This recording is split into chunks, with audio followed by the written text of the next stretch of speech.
And a good afternoon, everybody. Of course, it is October the 31st.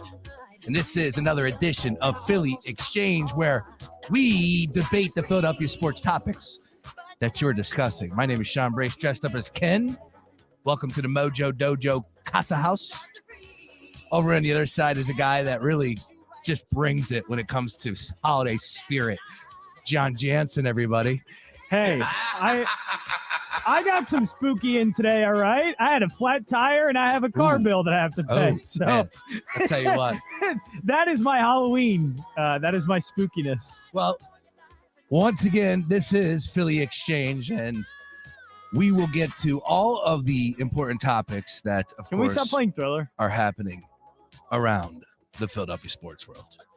I will bring it down because we got to get serious. Yeah. Because question number one, 5 questions on the board here. John Jansen, you ready to go? I am ready to go. All right, here we go. Question number one, you first. Most exciting part of the James Harden trade. And of course, if you're like me, I went to bed around midnight last night and woke up to another tremendous trade here for a Philadelphia sports team out of nowhere, to a point. We'll discuss it a little bit more. Well, out of nowhere for 2 a.m. Correct. Yeah. That's exactly what I meant. The blockbuster trade, the LA Clippers acquired 10-time All-Star James Harden, and the 76ers sent Harden with PJ Tucker to the Clippers for Marcus Morris, Robert Covington, Batum, KJ Martin, and a 2028 unprotected first-round draft pick, 2 second-round picks, and a 2029 swap, an additional first-round pick from the Oklahoma City Thunder. All right? So, John Jansen, with all of that, the most exciting part of the Harden trade to you is what?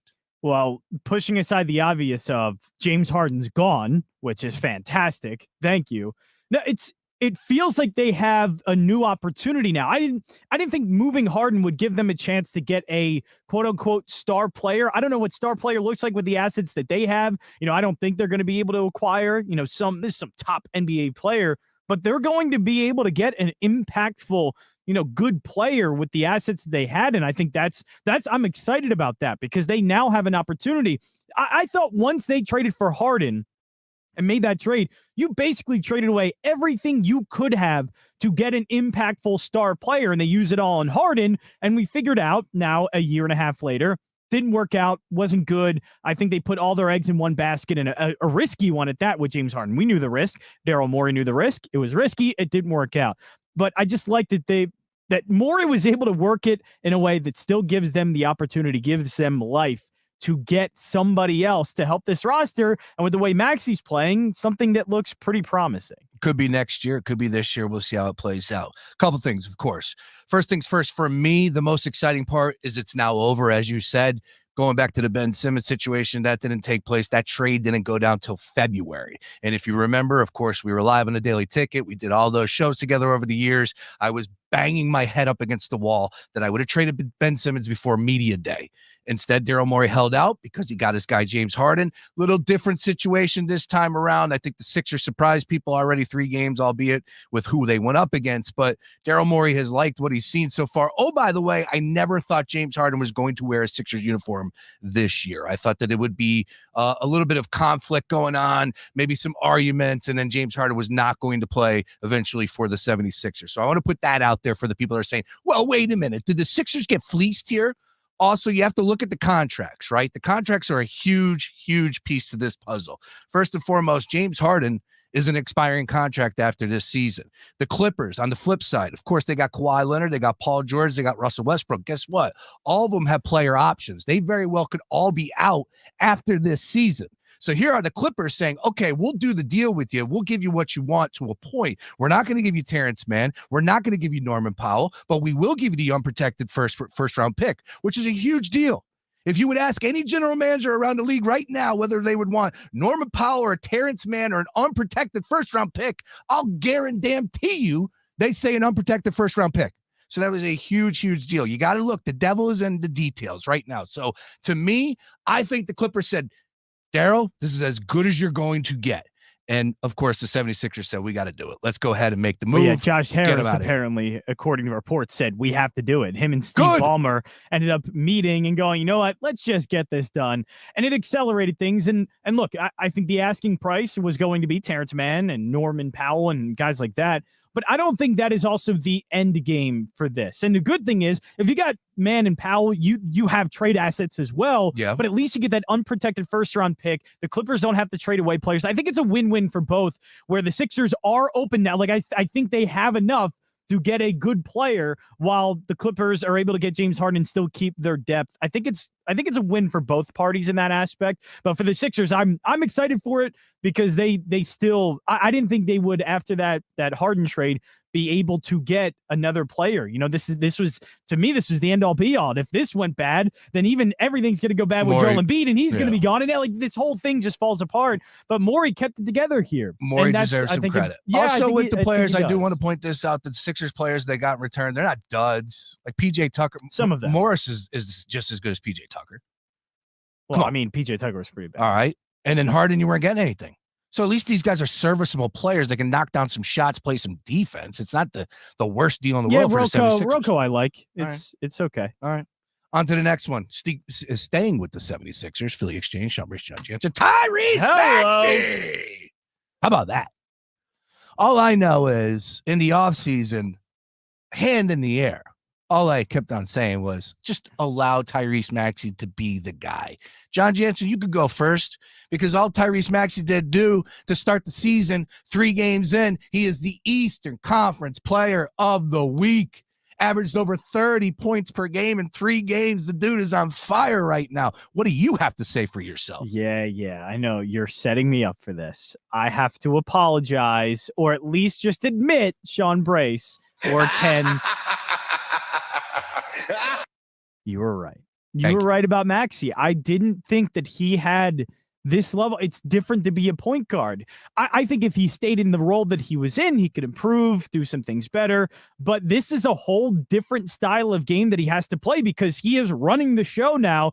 And he's like a veteran. And look, it's only 3-4 games, and there needs to be more. But he's capable of it. Damn right. And I never saw that before. Excelling. We saw him, excelling. I agree. I actually agree with you. He is excelling in this spot. It's a spot he was put in last year, albeit he was with the second team essentially doing this, but as the primary ball handler, and Doc had to take him out of that role because he just wasn't doing well. But with Nick Nurse, maybe there is some good coaching here that Nick Nurse is showing him a vision of, hey, here's how to play the position. And Maxey is just excelling in it. Now he's become a better passer. He's not turning the ball over. He's changing his pace, which is something you see from really good guards. Everything I want to see out of a great point guard, along with the scoring that he has all of it. And I'm extremely impressed. I shouldn't be. This should be expected from him because he continues to just go over expected on his expectations over and over and over again. But to me, I didn't think he could do it. And he's doing it, as you just said, he's excelling. Yeah, no. And the crazy part about for me is the range. He's not scared to pull up from the logo, from Damian Lillard range, and he's making them. So, and of course, isn't that crazy? He is playing a good balance of that. He's still the scorer that he was, but also a point guard now. Yep. Live by the bomb, die by the bomb. We know the Phillies very well, but when it comes to the 3-pointer, you must have that part in your game. And Maxey, look, when he was pulling up last year, I was like, now it's like, all right, dude, let it fly. Let's go. He's open. He's a guy that can create his own shot. He can get to the rim. He's crafty. I love everything about Tyrese Maxey, and every single season he's gotten better. He's risen to the challenge that's in front of him. And right now with Nick Nurse and the expectations, and of course now moving Harden out of the way, he's the guy. Right? We're not going to downplay Joel Embiid. He is the reigning MVP. We saw what he just did against Portland, albeit a terrible basketball team. But Tyrese Maxey, he is the engine. He's the guy that drives that team. So if he could stay healthy out there, I really do feel good about this Sixers team moving forward. And, oh, by the way, it's new. It's fresh. Just take a look at some of the analytics, the handoffs, the cutting, all of that. It's just a different offense. And Tyrese Maxey looks great right now. He does, but it just aesthetically looks better. Yeah. Nobody's just standing around watching James Harden dribble a basketball. It's fun. They're moving around. And when you have a guy with the speed, the athleticism of Tyrese Maxey, and to be able to use it in so many ways, and also making Joel Embiid a passer. Yeah. Like Joel Embiid never passed this well. He was getting better under Doc Rivers. I will admit, he was getting better under Doc Rivers, but not this much, not this leap all of a sudden in 1 year and in just a few games, this leap of a really good passer that's showing a lot of vision and working within a play.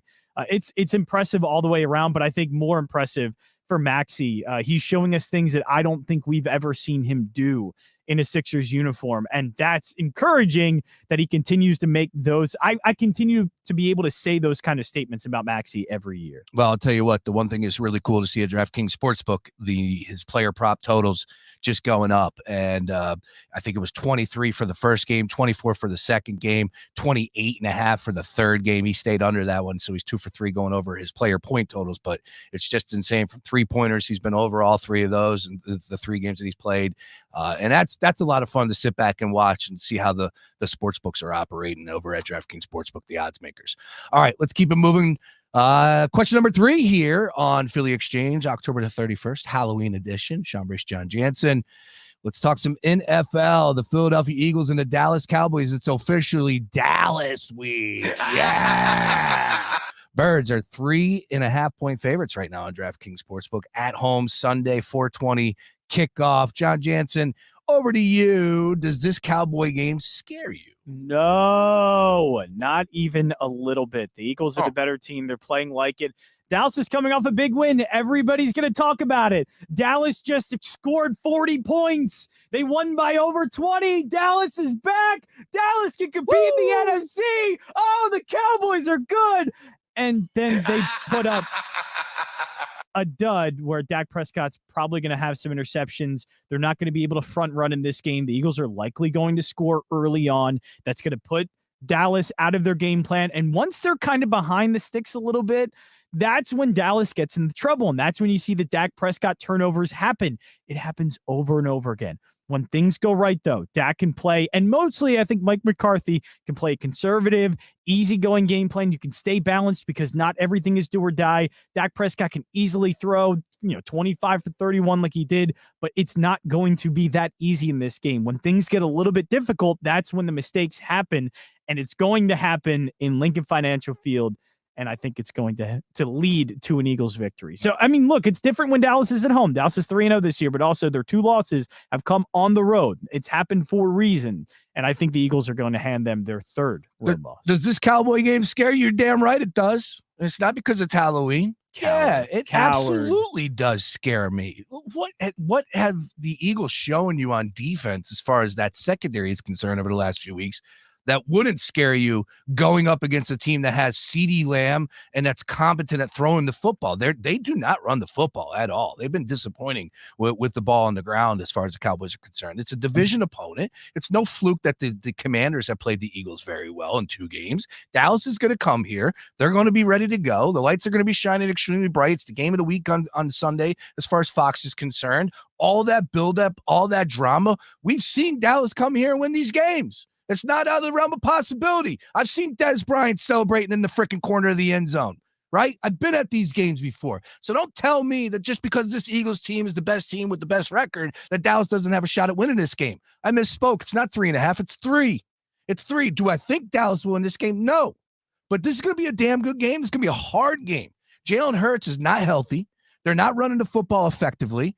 Defensively, they just gave up 500 yards to Sam Howell, right? Like, how does this game not scare you?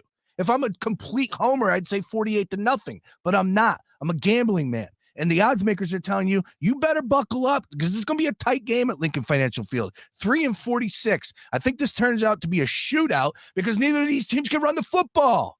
So therefore, the secondary is going to have to step up. And I disagree with you. I don't think Slay's been playing great. Bradbury's has his moments. They got to work Byard in a little bit here. They got a new piece to the puzzle. But I'm concerned with this secondary going up against anybody right now, let alone the Cowboys, what they just did against the Rams.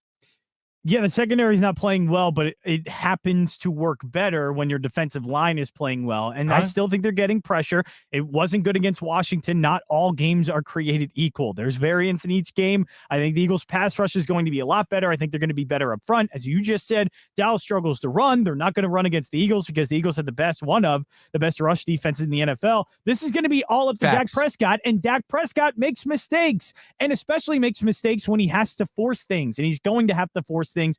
Dallas's defense is fine, but they cannot stop a juggernaut like Jalen Hurts is right now. I know the knee injury is concerning, but he just threw for 4 touchdowns. He's been one of the best passers the last few weeks in the NFL, outside of the exception being one game against the New York Jets. Outside of that game, He has been phenomenal throwing the ball this season. I expect more of the same.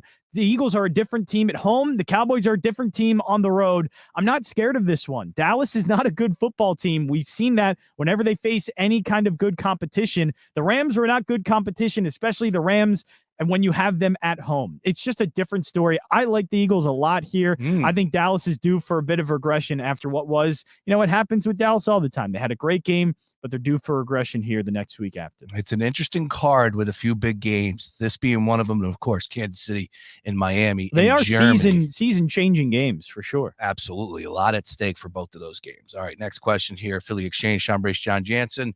Over to the World Series. How many innings have you watched? Don't lie. I did end up watching a few innings of the last game, so I've watched about 4 innings. All right. Well, the Rangers are currently up 2-1 over the Arizona Diamondbacks. We like that here in Philly. John Jansen, we'll start with you again. Are the Snakes dead? The Snakes are, I presume, to be dead. This is a Rangers team. Now, look, injuries are starting to hamper them a little bit. If Garcia's out, that's something that's going to be tough, but Arizona cannot afford anyone to be struggling. Christian Walker, and I know he ended up getting some hits yesterday, but still, he's struggling. They're just not hitting the ball all that well, except for game 2. But the thing is, you're just getting so much great, consistent play out of the star players for Texas. The Phillies, they cooled down. Bryce Harper cooled down. Trey Turner cooled down. Nick Castellanos cooled down. All Corey Seager is doing is heating up. And some of the other players as well, like the rookies, Jung and Carter. These guys aren't slowing down. It looks like the Rangers, we know, play very well on the road. They did that against Houston.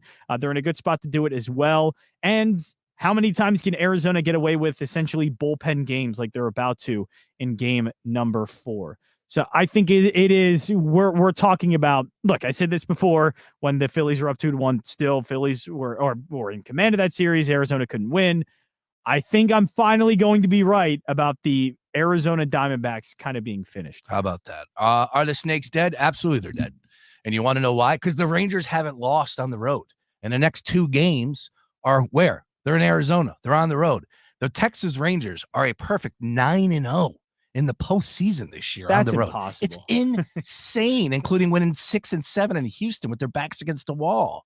Yeah, you nailed it with the pitching staff that Arizona's throwing out there. It's just asking too much. They pitched their ass off against the Phillies, shut down those hot bats. They deserve the credit, but it was just asking them to do too much against this similar style of lineup as far as firepower is concerned. You got lucky once. You're not going to do that again against the Texas Rangers. So Seager hit a 2-run bomb, well on his way to his second MVP award as far as World Series is concerned. That dude is insane. One of the best, if not the best shortstop in the game. A guy that I want at the plate. Better pitching staff, better pop as far as, in the cleanup spot for the Rangers. And as I said, the games are being played in Arizona at this point in time. It's crazy to watch Texas and how comfortable they are in Arizona. The place is packed. The crowds are going nuts. The fans are there, but it doesn't matter. The better team is the Texas Rangers. And oh, by the way, they're actually underdogs tonight, if I'm not mistaken. Yeah, Diamondbacks -115. You can catch the Rangers, Haney on the mound on DraftKings Sportsbook at -105. So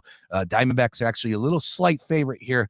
Game number 4, 8:03 first pitch, total coming in at 9.5.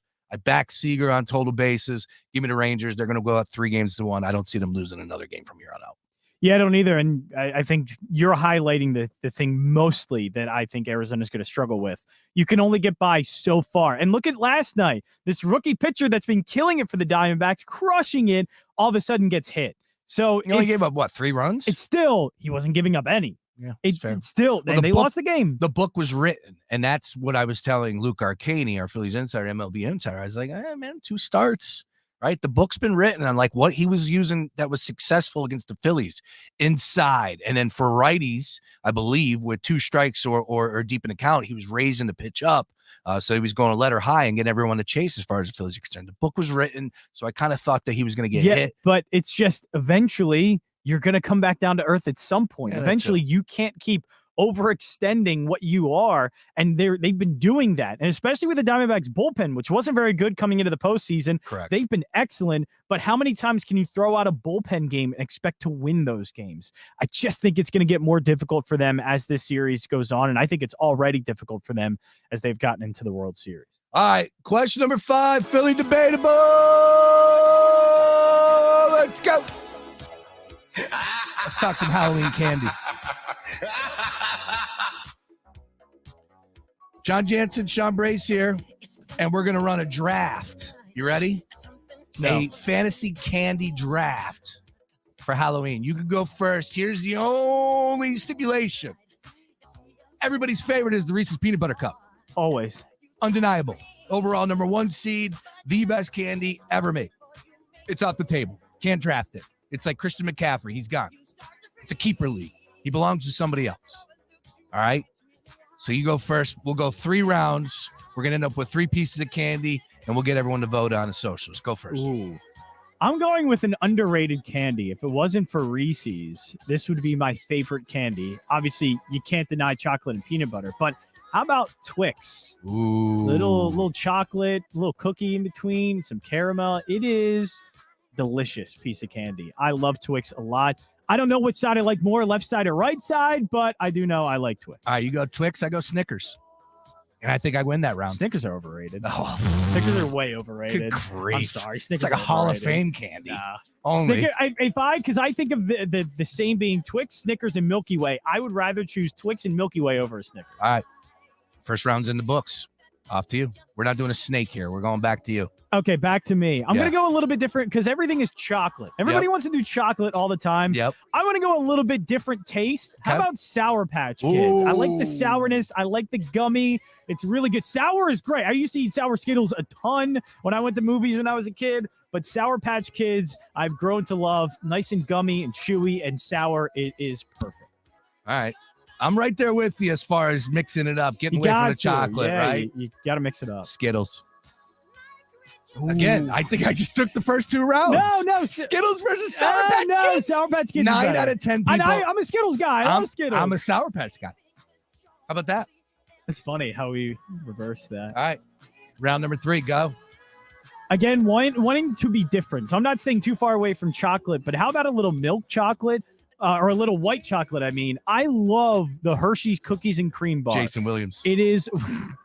It's one of my favorite bars, chocolate bars to have. It's a little bit different. You still get the crunch of the cookies, so you get a little bit of chocolate, but I love white chocolate as well. Cookies and cream Hershey's bar is just perfect.